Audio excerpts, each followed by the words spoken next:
One, two, three.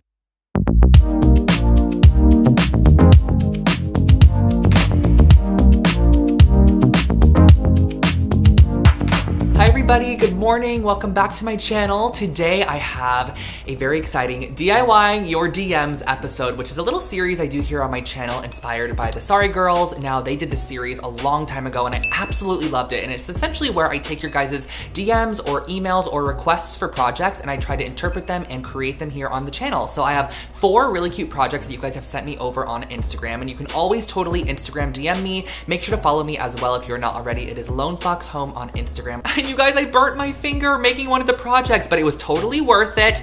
It wasn't really my fault. I mean, it was my fault, but it wasn't really, because I didn't drip the hot glue on my finger. I actually set my hand on top of the tip of the hot glue gun, which was my bad. However, I would do it again for the project, honestly. It turned out really, really good. But let's go ahead and jump on into our first project, and I'll tell you guys who sent this one over. Now, the first project was sent in by Lone Fox family member Alejandro, and he says, "Hi Drew, I absolutely love your channel." Thank you so much, by the way. "I'll be moving to a new place soon, and I definitely love your style. I want to decorate my walls and give them some more depth, and I would love to know if you can create these clay knots," which I've seen these a couple of times before on Pinterest. I'm not sure if a specific company makes them or if it's just like people that create them, but I figured it seems pretty simple to just roll out some, long pieces of clay and tie them into a knot like this and create a cute little piece of decor, which is great for like a coffee table or a paperweight or just something to style on top of a set of books or anywhere you just need a little bit of texture. So let's go ahead and see if we can create this little clay knot decor. For our first project, I'm going to be starting off with a large block of clay, and I actually just cut that right in half and started smushing it up just to make sure it was nice and ready to be rolled out into a long log. Now, whenever I'm rolling out any form of clay, I suggest using your fingertips kind of as I'm doing here. So what I'll do is I'll kind of start rolling it with my fingertips, and I'll actually spread them as rolling it, which I feel like widens it, but it evenly widens the roll at the same time, so you don't have skinnier sections and then wider sections in some areas. So that's kind of like my tip for rolling out clay when you want to have a consistent roll, but you don't have something like an extruder to make it perfect. So I'm going down and I'm just, eyeballing how much I think I need to create a knot, and I'm gonna fold that in half as shown here. And then what I'm gonna do is start actually creating the knot. So it's very simple. I'm just going to take my 2 ending pieces, wrap them over the loop, and then make a large enough hole for you to stick it back through. And of course, clay is a little bit sticky, but it kind of has like a matte texture to it. So it's pretty simple to work with without having it stick together. So I maneuvered my knot into the kind of location I wanted it to be in the shape that I liked, and then I cut off the tails just to make sure that it was nice and clean, and I brought this into the oven and baked it for about 30 minutes or so just because it was on the thicker side. And once it came out of the oven, you can totally leave it as is if you want like a more natural look, or you can spray it like a stone texture, but I ended up opting for my favorite terracotta spray paint. So I went ahead and I gave it 2 full coats of this on the front and back side, let it fully dry, and that finished off this little knot decor piece.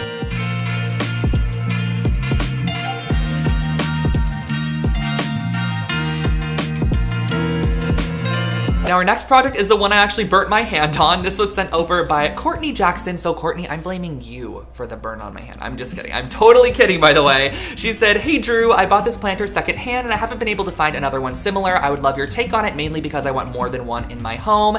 And it's a really cute planter. I love the kind of slatted detail of the wood, and I also love how the legs are just a continuous piece of wood that kind of coordinates with the slatting, but not too much." Now, I'm actually going to be using a quart-size paint can to create mine, so I'm doing a little bit of a smaller version, but if you want a large one like what Courtney has in her home, I suggest just using a gallon-size paint can. So if you have an old can of paint anywhere or anything that kind of is that cylindrical shape, but I'm gonna go ahead and use a quart of pink paint that I ended up going through quite a while back, so I just had a little bit left. I cleaned it out, and this is what I did with it. It's moving mountains.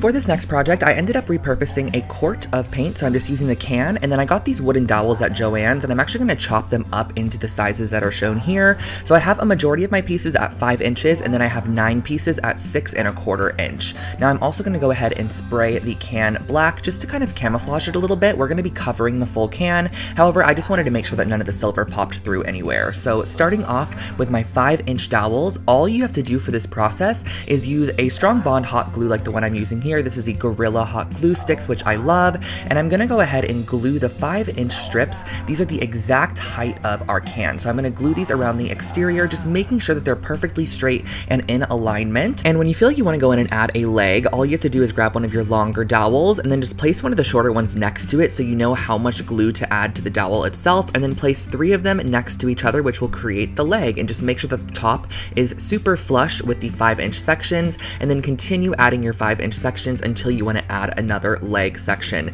Now I will tell you guys, I got lucky with this, and if you do use a quart can of paint as well, I used 8 of the 5-inch sections, and then I did 3 legs, and then 8 5-inch sections, 3 legs, and it ended up working out perfectly in the end. Everything was nice and snug, and this is what the planter ended up looking like once all of the wood was glued on. And now you have a choice to make. You can either go in and stain this, you can leave it as is, you can give it a top coat, you can use acrylic paint on it, whatever you want to do. I went in with my favorite early American wood stain just because I thought it was a warm touch and very reminiscent of the one that was sent over, so I added a coat of this, and that finished off my mini planter.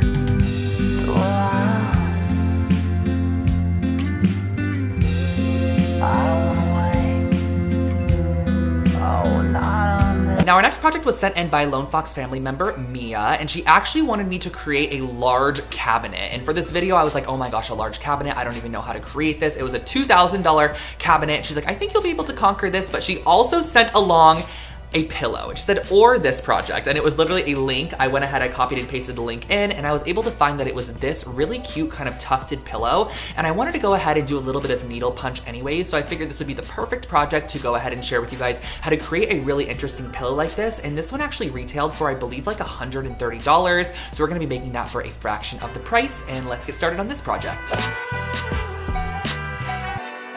Now, I've done punch needling a couple times in the past on the channel, and what I always suggest doing to create the frame for your punch needle is just to go out and get an artist canvas at your local craft store, Joann's or Michael's, wherever you are, use a coupon on it, and then remove the canvas and use the wooden frame as the base for your project. So next what I'm doing here is I'm cutting out a piece of monk's cloth, which you can also find this at Joann's as well. That's where I got this one, and this is the proper fabric for punch needling. It's just more of a almost like loosely, tightly woven material that allows you to really nicely punch needle on top of it. So I'm going in with the ruler here and just marking out the square shape that I want to make sure that fits for my pillow. I believe I was able to get a 16 by 16 inch pillow on this particular frame here, and then I'm going in based off the reference photo and kind of just freehanding in the design there. This particular pattern is super organic, so I just went ahead and kind of traced out my pattern there, and I'm using my punch needle tool. I got this one on Amazon. I'll link it below for you guys. Super affordable, and punch needling is very, very simple. All you have to do is load your tool with your yarn of choice,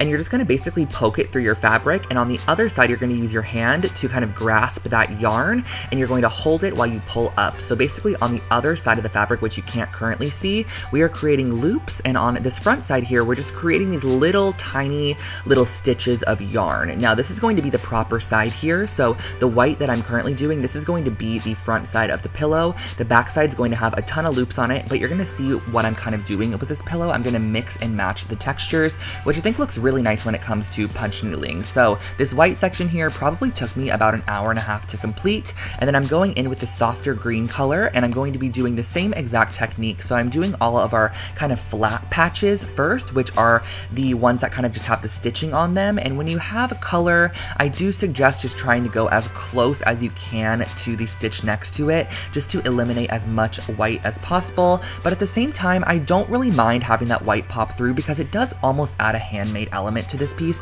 which I do really like as well. So I wasn't too concerned about that. So going in here, finishing off our green section, you just have to snip it, and then we're going in with this kind of like brownish umber color, which I'm going to be doing these circular shapes in.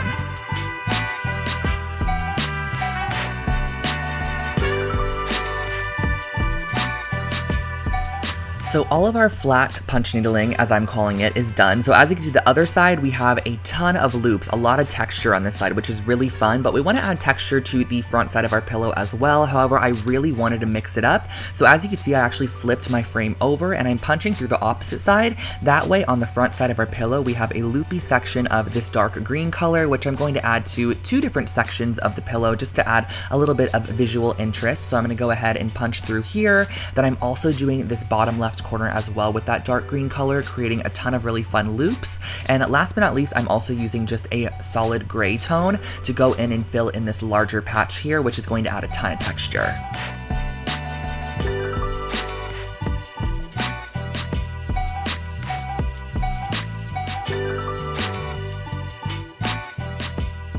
And after about 4 hours, my punch needling is complete. Now, this is a great project to do in front of like a movie or something like that. It is not hard at all. It's just a little bit time consuming, but it's totally worth it. So next step is going to be removing our little punch needle section from the frame itself. So I cut that out, making sure to leave some seam allowance on all of the edges.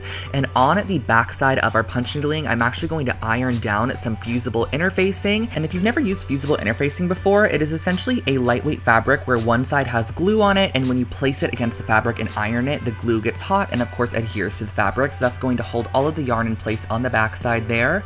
Now I'm going in with just a little bit of lightweight muslin. I'm going to use this as the backer fabric for the pillow, cutting it out to the same exact size and using some pins to pin together the right sides of our pillow. So essentially the sides that you want to be on the outside or the sides that are shown, you're going to want to pin those together. And then I'm using a straight stitch on my sewing machine to sew all the way around the edge, making sure that you're sewing right up to the edge of that yarn that you went ahead and tufted.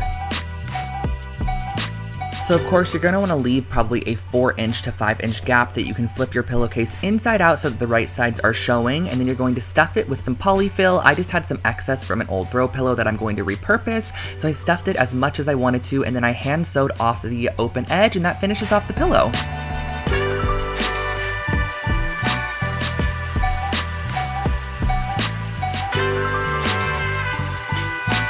And our last project, you guys, this was sent in by Noelle. I'm hoping that I'm pronouncing her name right. She says, "Hi Drew, I would love you to recreate this decor, these sculptural spheres, and maybe even do them in a different color." Now, I believe these are actually from West Elm, because when I used to work at West Elm, we would sell these like hotcakes. And I've really never even thought about recreating or DIYing my own. However, when I saw this photo, I instantly thought of how I can easily do this, because I think these are pretty pricey. They're like $50, $60 a piece, and we're gonna be creating them for a fraction of the price, and they actually turned out almost identical. So let me show you how I did it.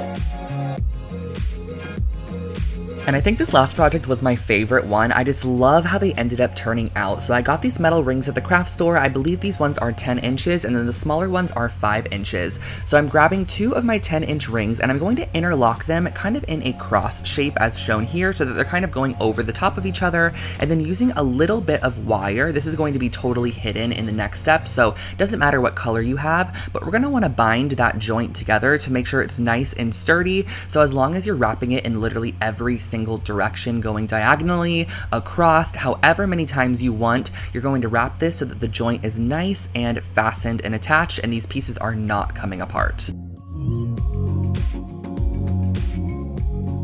I also slipped my third ring over the middle sections of those other 2. It was a little bit challenging and it's very, very snug. However, I like that because it makes it feel like it's sturdy. So I did go back through, of course, with some wire as well, and I wire wrapped every single joint. So wherever any of the rings cross over another ring, you're just gonna wanna wrap those so that this doesn't come apart in any way in the future. So once those are all fully nicely wrapped, we're gonna go in with some of our clay. Now we're gonna be covering the entire sphere with clay. Now you can totally leave it as is. I think it's actually a really fun kind of metal object, or maybe even could be some kind of light fixture or light pendant, but I wanted to go in and make it as similar to the reference photo as possible. So just using some polymer clay, I am going in and applying a thin layer onto every single section over the top of our wired joints and also over the top of all of the ring sections.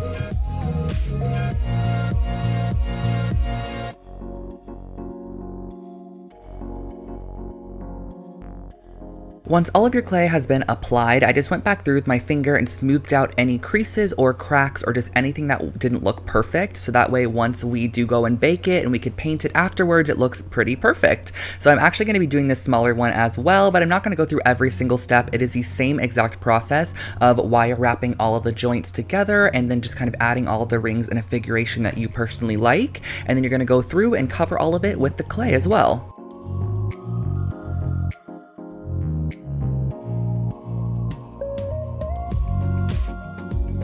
Once your little clay sculptures have reached your desired final result, you're gonna pop them on top of a baking sheet with some parchment paper, and I'm just gonna go ahead and put this into a preheated oven, and I'm going to bake this for about 25 minutes or so. The clay really isn't that thick on the ring itself, and I know that the ring is gonna heat up too, so once that was fully baked, I just went ahead, let it cool down, and then I'm going in with some gold leaf Rub 'n Buff. I have been loving using Rub 'n Buff as a paint lately. I just feel like it's the prettiest gold that you get, a lot better than any spray paint or any other paint that I've used that's kind of a metallic paint. I just love the way that this one looks, and I'll link the particular one I used below. So I went through and I painted both of our spheres, and once they're fully done, that finishes off this project.